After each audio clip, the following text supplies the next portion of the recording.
we're going to move on and finish up with Didier Samuel talking us through decompensated cirrhosis. This is the SOLAR-2 study. I think many people have heard preliminary whispers of this. Look forward to hearing the full data. Didier. Thank you very much to give me the opportunity to present this data. The SOLAR-2 study in decompensated and post-liver transplant patients. These are my disclosure. So you know that ledipasvir is a NS5A inhibitor given once daily, sofosbuvir NS5B inhibitor, and the combination ledipasvir-sofosbuvir once daily has been given to this patient. So patients with a chronic HIV infection and advanced liver disease, especially those with decompensated cirrhosis, have a poor prognosis. Liver failure and HCC related to Hep C infection are the most common indication for liver transplantation in North America and Europe. The aim of this study was to evaluate the safety and efficacy of the combination ledipasvir-sofosbuvir plus ribavirin for 12 or 24 weeks in patients with genotype 1 or 4 decompensated cirrhosis and or those with recurrent Hep C infection after transplantation. So this is the design of the SOLAR-2 study. Patient pre-transplantation were all CHI-PUG B and C with a CHI-PUG score up to 12. And the patient post-transplantation were divided in 4 groups: patients with fibrosis score F0 to F3, patients with CHI-PUG score cirrhosis CHI-PUG score A, patients with CHI-PUG score B and C, and patients with fibrosing cholestatic hepatitis. So genotype 1 and 4 treatment naive or experienced patients were included. The main inclusion criteria were clearance creatinine over 40 and platelet counts over 30,000. The main exclusion criteria was CHI-PUG score over 12. Ribavirin dosing was according weight base in patients where F0, F3, and CHI-PUG score A. For patients with a decompensated cirrhosis, CHI-PUG B and C, they receive 600 mg per day of ribavirin with a subsequent dose escalation. The presentation, the group will be combined in the presentation. Post-transplant patient with fibrosis F0, F3, and CHI-PUG score A will be presented. Fibrosing cholestatic hepatitis will not be presented today. And you can see all patients receive either a combination of ledipasvir, sofosbuvir plus ribavirin for 12 weeks or for 24 weeks. The patient with cirrhosis CHI-PUG B and C were also combined, either pre-transplant or post-transplant, and will be presented.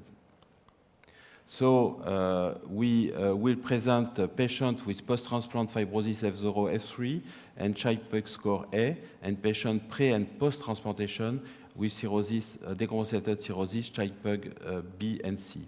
329 patients were randomized 1-to-1 for 12 or 24 weeks of treatment in 34 sites in 12 countries. 168 post-transplant patients with F0, F3 fibrosis or CHI-PUG A cirrhosis were included, and 160 patients with decompensated cirrhosis, including 53 post-transplantation, were included. You can see here the baseline characteristic of the patient, and you can see from this slide that the mean, most of the patients were genotype 1, 90% in fact of the patients were genotype 1, and there was an equal distribution between genotype 1A and 1B. Genotype 4 were only 10 to 15% in all groups.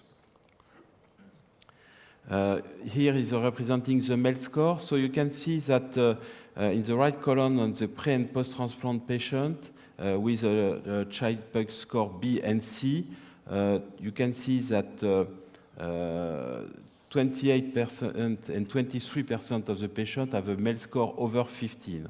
I have to add that only 7 patients have a MELD score over 20 in this cohort. You can see that in 65 and 78% of the patients have ascites or prior ascites, as well as 47% and 55% of the patients have prior episode of encephalopathy.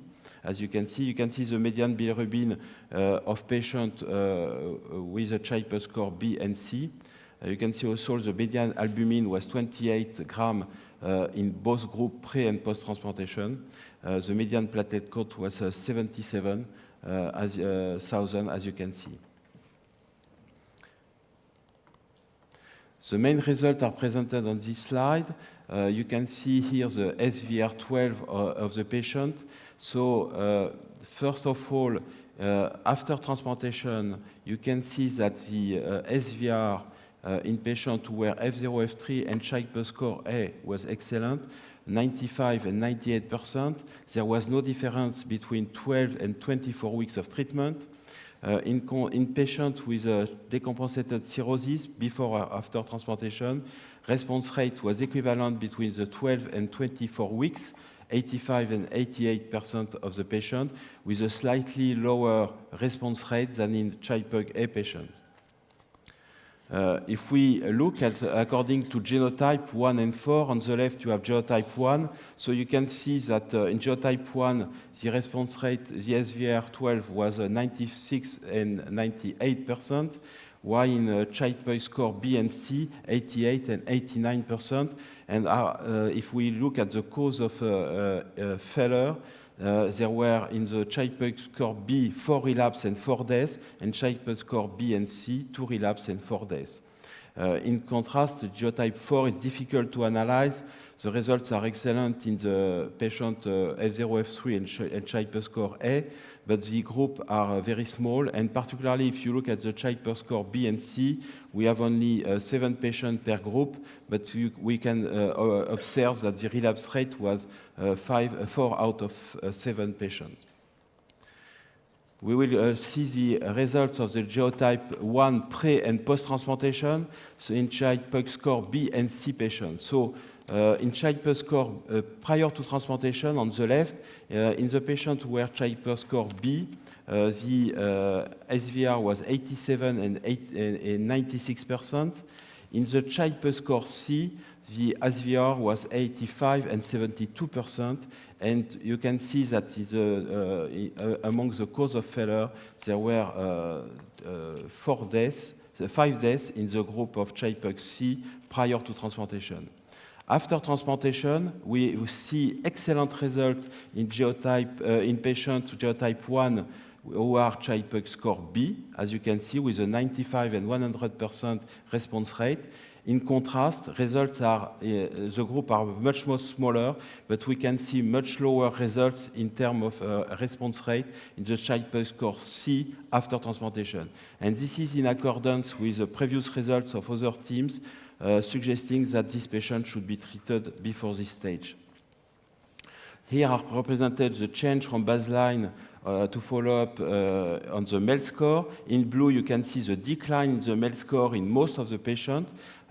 You can see also that 18 patients have a stable MELD score, and some patients have an increase of MELD score in red, as you can see here.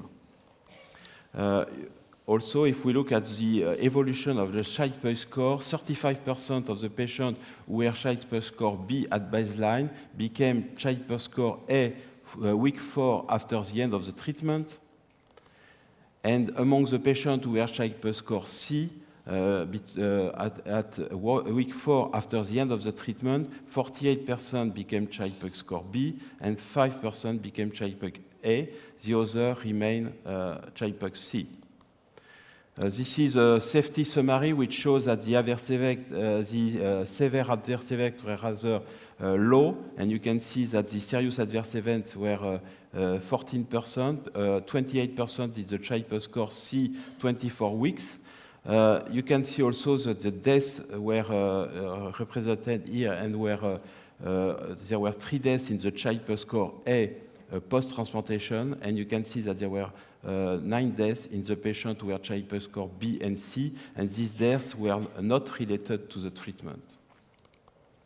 So in conclusion, Mr. Chairman, ladies and gentlemen, ledipasvir, sofosbuvir plus ribavirin resulted in high SVR12 rates in HCV patients with advanced liver disease, irrespective of transplantation status. In genotype 1 patients, there was no difference in SVR12 rates between 12 and 24 weeks treatment duration. There were too few genotype 4 patients for meaningful comparison. Among patients with cirrhosis, the virologic response was associated with an improvement in MELD and CPT score in most of the patients, reflecting improvement in synthetic function. However, I have to remind you that we have very few patients with a MELD score over 20 in this cohort. Lenacapavir plus sofosbuvir plus ribavirin for 12-24 weeks was generally safe, well tolerated in this patient with advanced liver disease prior and after transplantation. Of course, longer follow-up will determine whether SVR in patients with decompensated Hep C cirrhosis is associated with improvement in patient and transplant-free survival, and I think this is a burning question that will be answered later on. And I will thank all the patients and also all the investigators of this study. Thank you very much for your attention. Thank you, Didier. Seems no matter how hard the patients, these drugs do seem to work. Time for two very quick questions before we roll on. Ira. So this gets back to the argument about ribavirin at the previous panel discussion. Whoever designed the SOLAR studies, both of them, whether it was a combination of the sponsor and the investigators or whatever, made a decision that in this population at least, we dare not go in without ribavirin for fear of compromising efficacy. If we think ribavirin has something to offer in this population, it's not such a leap to think it has something to offer in several other populations. So I'm in the Foster camp still. But more importantly, with regard, now we seem to be stuck in a position where if we want to treat a decompensated patient, we really have to give them ribavirin because we haven't done ribavirin-free studies. Would you agree with that? I agree. We have no data in in this patient without ribavirin. And I agree that there is here a missing arm. Indeed, to conclude on the need or not of the use of ribavirin in this patient. Indeed, I agree with you that in particularly in decompensated cirrhotic patient, prior to transplantation or even after, we would like to avoid ribavirin, which is not well tolerated and increase anemia. But I mean, the point is that from this study, it was the design, there is a missing arm for this. It's the risk averse versus the cavalier physician here. Final comment again from our French colleague, Tariq. Didier, thank you for your lecture. In patients with advanced cirrhosis, there might be a point of non-return that you will not have improvement with treatments. Did you identify a cutoff in the MELD score or any predictors that there will be a risk of death and the patient is better lived in transplant than receiving treatment? From this data, no. And also one of the missing information are patients with a MELD score over 20. In all these studies, there was only 7 patients, and I have not yet isolated these 7 patients, I mean, from the study. I think that this is really a very important question. I mean, can we treat a patient? Of course, we observe more deaths in the Chiper score C, but these deaths were probably related to the severity of cirrhosis. But what we need to know is that is it safe to treat patients with MELD score at 25 or 30 prior to transplant? Thank you very much indeed. I'd like to thank all the speakers and my co-chairman, Dave Nelson.